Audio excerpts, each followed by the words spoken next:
शादी के 40 साल बाद आज उन्होंने बातों बातों में किसी बात से नाराज होकर सबके सामने कहा कि तूने आज तक किया ही क्या है। सिर्फ घर पे खाना बनाना और बच्चों को संभालना। और वैसे भी आजकल बच्चे भी तुम्हारी बात कहाँ सुनते हैं, वो अपने मन की ही तो करते हैं। इतने सालों में तूने उनको कुछ नहीं सिखाया, तभी इतने बिगड़ गए हैं दोनों बच्चे। अपने पति की ऐसी बातें सुनकर आज पूरी रात सुनीता को नींद नहीं आई। सुनीता सोचती रही, रोती रही कि सच में मैंने आज तक किया ही क्या है। अगर मैंने आज तक इस घर के लिए सच में कुछ नहीं किया तो अब मेरा यहाँ रहने का कोई मतलब नहीं। कहाँ जाना है पता नहीं, मगर बस अब और नहीं। ये सोचते हुए सुनीता ने अपने पति विशाल को एक चिट्ठी लिखी। उसमें उसने लिखा था कि मैंने आज पूरी रात सोचा कि तुम शायद सही कर रहे थे।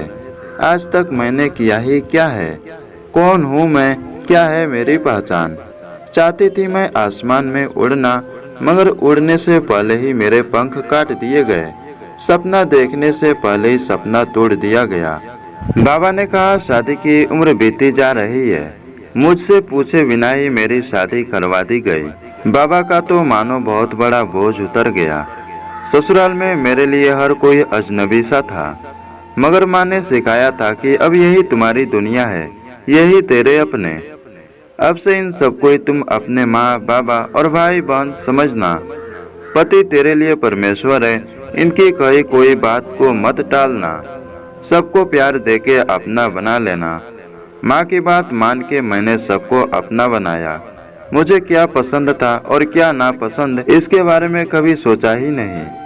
सुबह को आपकी कॉफी और नाश्ता, बच्चों का लंच बॉक्स, बाबा की डायबिटीज की अलग से दवाई नाश्ता, माँ के घुटनों की तेल मालिश, आपका टिफिन, मार्केट जाना, शाम की खाने की तैयारी करना, माँ को इलाज के लिए बार बार अस्पताल ले जाना, बच्चों को पढ़ाना, उनकी शैतानी बर्दाश्त करना, आपके दोस्त मेहमान बनकर अचानक से आए तो उनके लिए खाना बनाना। बस इतना ही तो किया है मैंने, और तो क्या किया। इसलिए अब मुझे कुछ और करना है।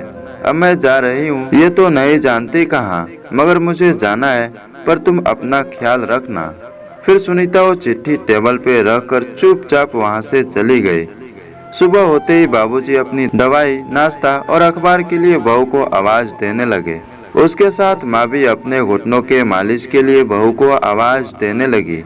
बच्चे भी, माँ हमारा टिफिन, हमारा ब्रेकफास्ट कहाँ है, आज माँ कहाँ चली गई। बाहर इतना शोरगुल सुनकर उसके पति की भी आंखें खुल गई।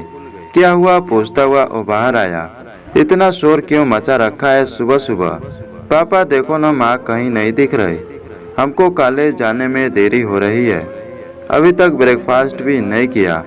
लगता है आज भूखा ही जाना पड़ेगा। दूसरे ने कहा मेरी किताबें भी नहीं मिल रही। माँ तुम कहाँ हो। बाबूजी ने आवाज लगाई, बहू जरा देखो तो मेरा चश्मा किधर है। माँ ने आवाज लगाई, बहू मेरे मालिश की बोतल और दवाइयाँ कहाँ है। सारा घर जैसे बिखरा था। उसका पति जोर से चिल्लाया, सब चुप हो जाओ, मैं देखता हूँ वो कहाँ है। यही कहीं होगी, कहाँ जाएगी। वो उसे फोन करने लगा, मगर उसका फोन तो कमरे में टेबल पे ही था। उसने देखा फोन के पास एक चिट्ठी भी थी। उसे बड़ी अचरज हुई। उसने वो चिट्ठी खोल के पढ़ी। चिट्ठी पढ़कर ही उसे याद आया कि उसने कल शाम अपनी बीवी का कैसे अपमान किया था, वो भी सबके सामने। उसे अपनी गलती का एहसास हुआ। वो उससे माफी मांगना चाहता था, मगर कैसे। उसका कोई अता पता नहीं था। उसने उसके मायके और उसकी सहेलियां सबको फोन करके पूछा, मगर किसी को नहीं पता वो कहाँ है, किस हाल में है। मगर सुनीता अपने मायके में ही थी। जानबूझकर उन लोगों ने विशाल से झूठ बोला कि वो घर पे नहीं है, ताकि उसे अपनी गलती का एहसास हो। फिर 5 दिन बाद विशाल सुनीता के मायके गया तो वहाँ सुनीता को देखकर वो खुश हो गया। और सबसे पहले विशाल ने सबके सामने सुनीता से अपनी गलती की माफी मांगी और वापस घर चलने को कहा। औरत का दिल तो वैसे भी बड़ा होता है, इसलिए वो अपने परिवार को कैसे अकेला छोड़ देती। सुनीता ने विशाल को माफ कर दिया और वो अपने पति के साथ घर चली गई। घर में सब लोग भी बहुत खुश हो गए। अब सब सुनीता को काम में मदद भी करने लगे थे।